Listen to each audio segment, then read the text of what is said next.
Well, hello, and welcome to History 362 Lecture 7.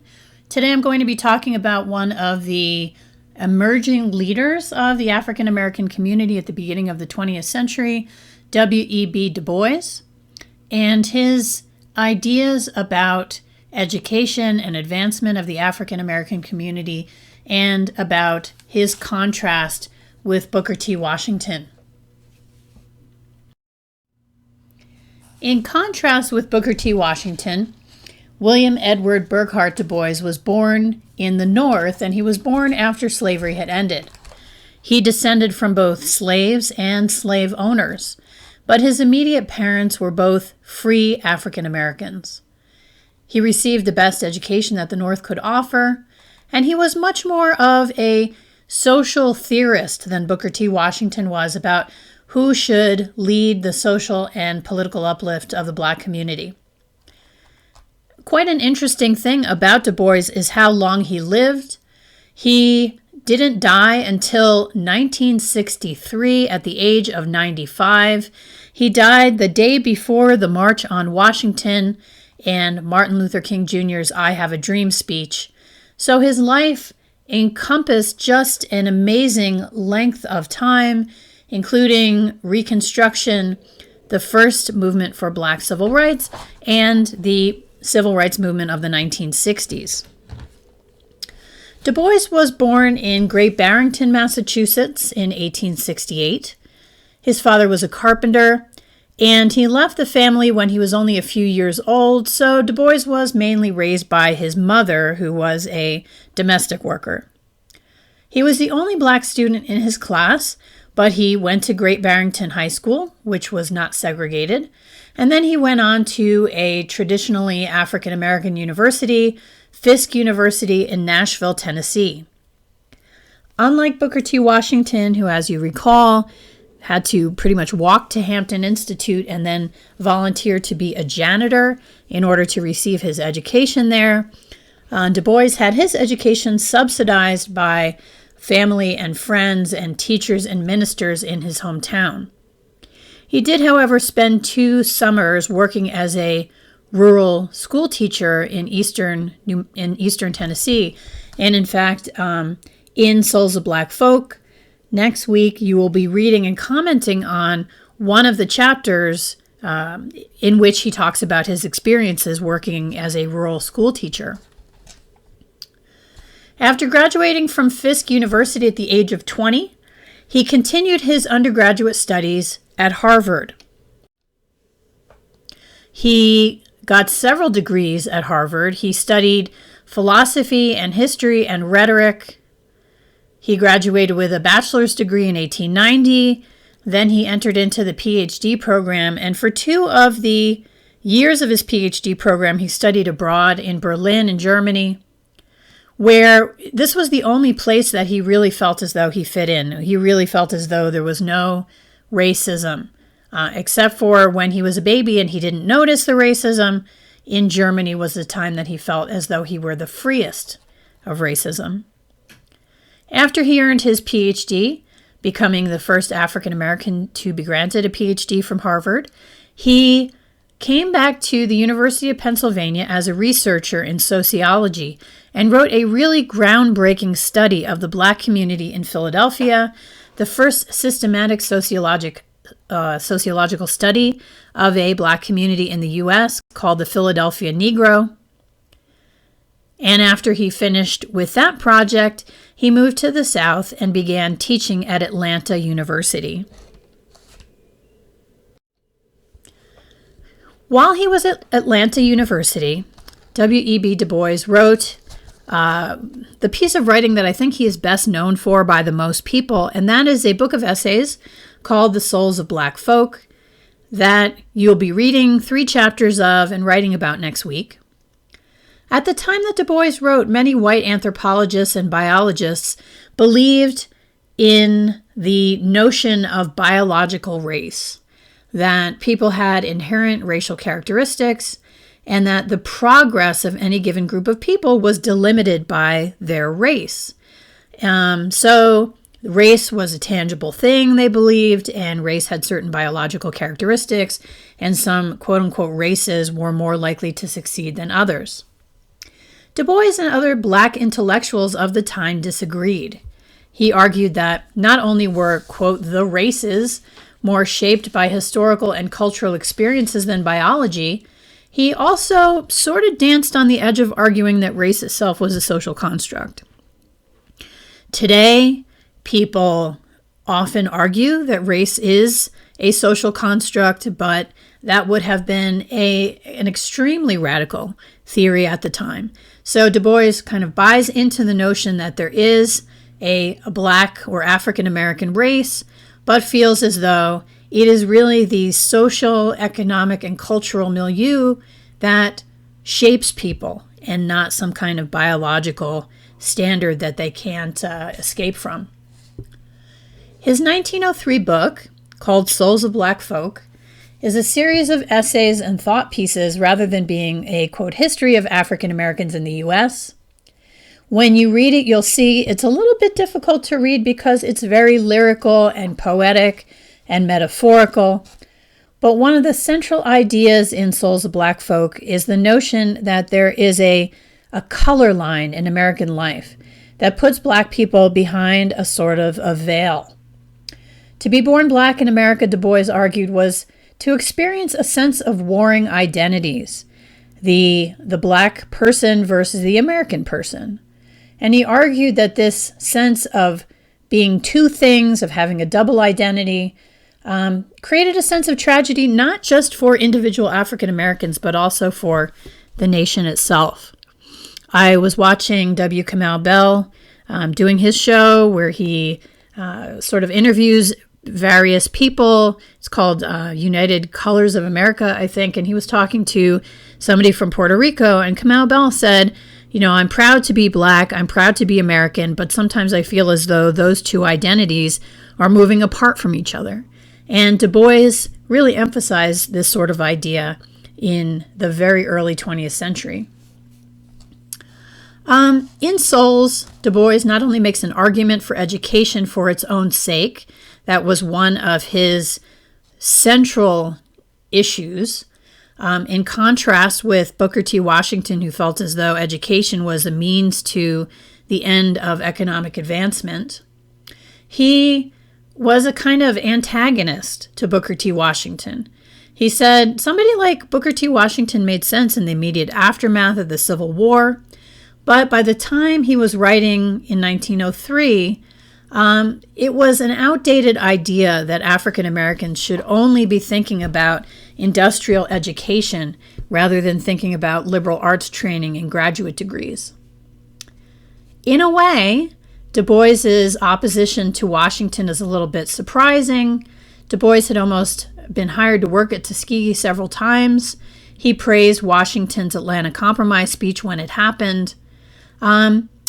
Like many elite black people at the time, Du Bois supported the notion that only some people, only some black people, and only some white people should be able to vote, that there should be educational qualifications for the vote.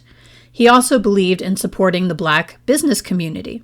So in some ways, he overlapped with Booker T. Washington's beliefs. But by 1903, he was also worried that Washington was preventing anybody else in the black community from having a voice, making it really impossible for any black people to agree with him. So Booker T. Washington at this point was the loudest voice in the black community, and to Du Bois's notion was preventing what Du Bois called the talented 10th, or the most intelligent elite cadre of the black community, from having a voice. In the top right hand of the slide, you see Du Bois in his office in Atlanta University. And in the bottom, you see a figure from his book, The Philadelphia Negro. It included a lot of maps and analysis of where people lived and the nature of their neighborhoods, and was of use for scholars for a really long time. All right, so I talked about his surprising opposition to Booker T. Washington on the previous slide. In 1905, Du Bois joined William Monroe Trotter, who was a journalist living in Boston, Ida B. Wells Barnett, who you guys will recall from the lecture about lynching, and other opponents of Booker T. Washington to form something called the Niagara Movement. This was an organization militantly advocating full civil and political rights for African Americans. Their platform called for the elimination of debt peonage in the South, that is, the elimination of that kind of debt that kept sharecroppers from being able to move off their farms. The Niagara Movement platform called for free common school education for all children, for high school education to be available for all children, for equal access to the voting booth for everyone, for Black workers to be hired as regular employees rather than just being brought on in various businesses to break strikes, which was how they were being used at that time. The Niagara Movement also called for healthy and clean living environments and for an end to discrimination and segregation on the basis of race. Now, these are the kinds of responsibilities that the Niagara Movement said the United States has to the Black community. Interestingly enough, the Niagara Movement platform also argued that African Americans had a series of duties, including the duty to vote, the duty to send their children to school, the duty to work, to obey the laws, to respect themselves and others, and to be orderly. For the next 5 years, the Niagara Movement held annual meetings, but they really couldn't succeed very well. They didn't have a lot of funding, and they were both overtly and covertly opposed by Booker T. Washington and his allies. The Niagara Movement was an all-Black organization, so what they decided to do was to form an organization that would be biracial. They formed the National Association for the Advancement of Colored People, the NAACP, and the NAACP got a lot of its momentum out of an August 1908 race riot that happened in Springfield, Illinois. Lots of African Americans and liberal white people were appalled at the spread of Southern violence and lynch law into northern cities. So the NAACP, the reason why it could do better is that it was able to attract money from wealthy liberals in the white community as well as in the Black community. Its officers tried at first to maintain a kind of détente with Booker T. Washington, but after a while they just opposed his policy of accommodation and political quietism, and the NAACP launched legal suits, lobbied legislators to try to get laws passed, and had propaganda campaigns that militantly attacked things like lynching, Jim Crow laws, and disenfranchisement. In 1910, Du Bois left Atlanta to join the NAACP as an officer, its only Black board member, and to edit its monthly magazine, The Crisis. As editor of The Crisis, Du Bois rallied Black support for NAACP policies and programs, but he also discussed diverse subjects related to race relations and Black cultural and social life, from African American religion to new poetic works. The journal's cover had a lot of art that was commissioned from African American artists. So at the same time, the journal was a demonstration of Black culture and a forum for expressions of the coherent representation of Black intellectual and cultural life. NAACP headquarters in New York flew a flag that said a man was lynched yesterday every time a lynching had taken place. And in 2017, the artist Dred Scott set up his own flag that kind of commemorated the NAACP flag, but also reacted to some of the police violence against African American men and people during arrests And so you see the sort of echoing through time of this notion of lynching.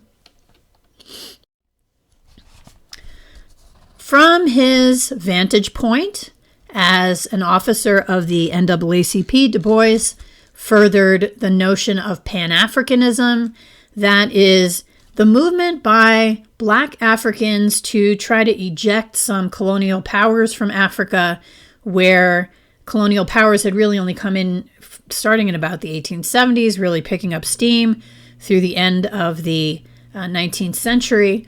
And these Africans, Black Africans, wanted to be able to be in charge of their own countries. W.E.B. Du Bois attended the first conference on the global condition of peoples of African descent in London in 1900. There were 6 other gatherings between 1911 and 1945, and each conference focused on the fate of the African colonies in the post-war world.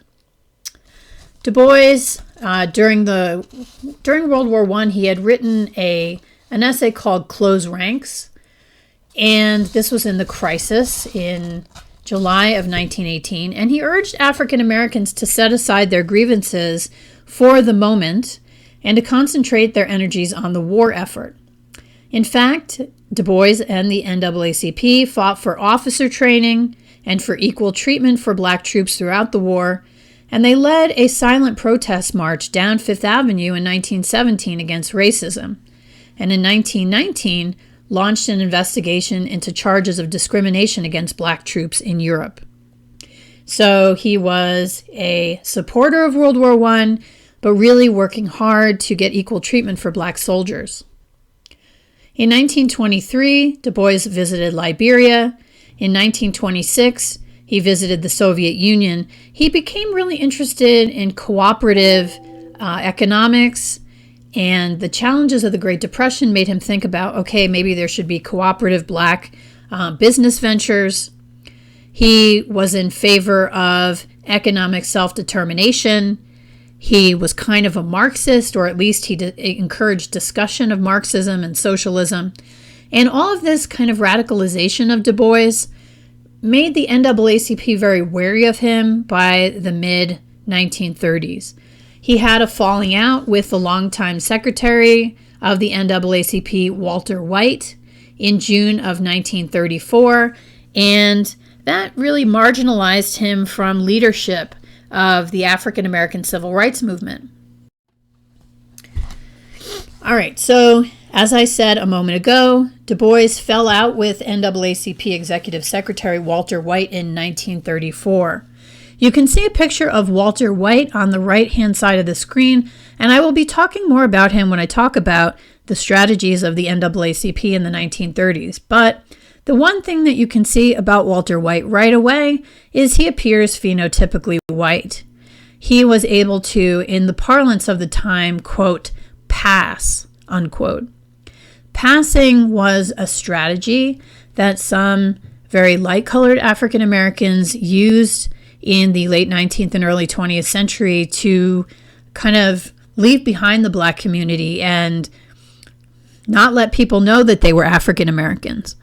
But even though Walter White was white, he considered himself Black. As you can see here, he had 5 Black and 27 white great-great-grandparents. The United States, a lot of states in the South, had something called the one-drop rule, where if somebody had 1 drop of African-American ancestry that they could document, then they were Black. And so going off of this, Walter White was Black, he said. He said that he had no, he didn't relate to the white community at all, that he only felt as though he were African-American. But like I said, more about Walter White in an upcoming lecture. After World War II, the United States got involved in a Cold War against the Soviet Union, and anybody who had had past interest in Marxism, forays into socialism, was marginalized by the Red Scare. That included W.E.B. Du Bois. Souls of Black Folk went out of print, and Du Bois actually was the one who brought it back into print by buying the plates for it. It came back again to be printed during the civil rights movement of the 1950s and 1960s. And then people were kind of shocked that Du Bois was still alive and sort of reincorporated him into the movement. Du Bois eventually moved to Ghana. He was very interested in Pan-Africanism, so he really wanted to nurture some of the independent countries of Africa. They had gotten their independence from the colonial powers of Europe in the 1950s and 1960s.